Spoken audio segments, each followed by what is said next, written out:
When we hear the name North Korea, the name that comes to our mind is Kim Jong-un. He is not only cruel, but also a man with strange desires. One such desire is the secret pleasure squad. To fulfill Uncle Kim's carnal desires, there is a separate pleasure squad. This was not arranged by Uncle Kim. It has a very, very long history. I'm going to tell you some shocking things about North Korea's pleasure squad in this video. How do they take girls for the pleasure squad? What do they do? How terrible their lives actually are. I am going to explain it all clearly to you in this video. Our grandfather's name is Kim Jong-un. Uncle Kim's father's name is Kim Jong-il. Please remember these two names well, so you don't get confused. Kim Jong-un is North Korea's founder and first president. However, the idea of the pleasure squad came to Kim Jong-il in the 1970s when Kim Il-sung was the president. Kim Jong-il's desire was, I must be the next successor. Thinking that his father Kim Il-sung would be happy if he selected and gave him beautiful girls, Kim Jong-il himself would personally select the beautiful girls in the country, meaning young girls, and place them in the resorts where Kim Il-sung would go. Generally, if a son supplies girls to his father, what would any father say? Leave the communists aside. What would a normal, ordinary father say? Hey, do you have any sense? You are supplying girls to a father like this? Are you even a human? He would hurl harsh abuses. But here, Kim Il-sung melted at the work done by his son. Overjoyed, he said, "You have thought so much for my happiness, for my pleasure." And he gave his word. After me, you will be the president of this country. If you notice, to become the next president of the country, Kim Jong-il used this pleasure squad for his own needs very well.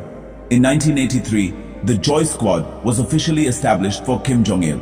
North Korea has had 3 dictators so far: Kim Il-sung, Kim Jong-il, and Kim Jong-un. These 3 have different tastes towards women. For example, take Kim Jong. Since he was an old-fashioned man, he really liked traditional-looking girls. Kim Jong-il liked girls with round faces and who were somewhat tall. Our Uncle Kim, Kim Jong-un, really likes slim and delicate-looking girls. In Pyongyang, Uncle Kim has a separate group. The work of this group is to travel all over North Korea and bring back any girls they find who are suitable for Kim's taste. The old men in that group go to schools, into classes, look for the girls they need, and then take them away. They go into the class, look at everyone, and pick the girls they like, meaning, is this girl good or not?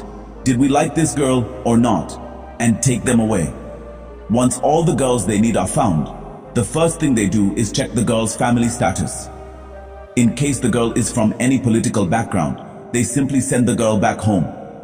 And likewise, if the girl has any relatives in South Korea or any other country, they send that girl back too. So, the first thing they do here is a background checkup. Once this background checkup is over, the next step is a physical examination.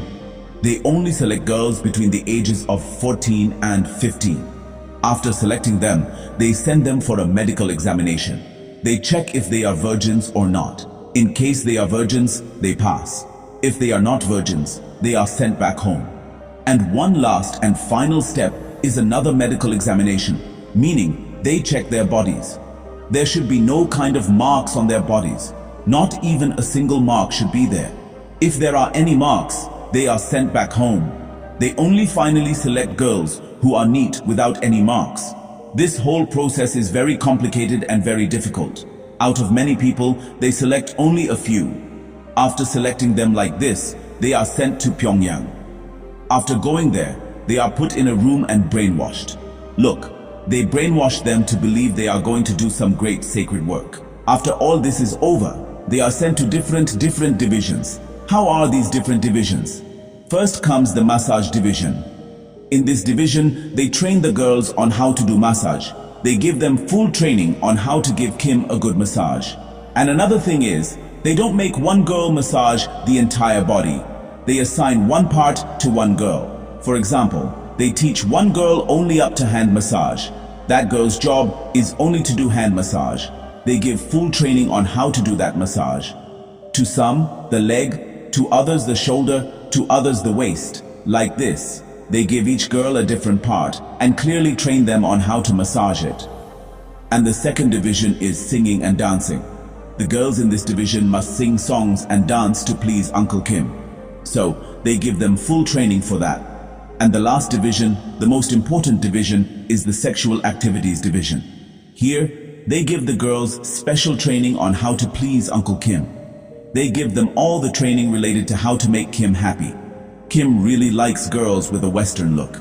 Even Kim's wife was a member of the pleasure squad. She was in the singing and dancing division. If you want to know the full details about this, please comment. I will do next video on that.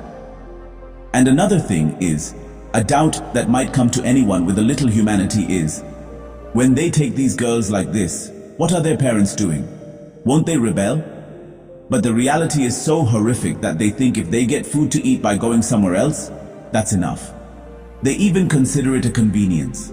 The poverty is such that if someone is joining this pleasure squad, their parents get very excited.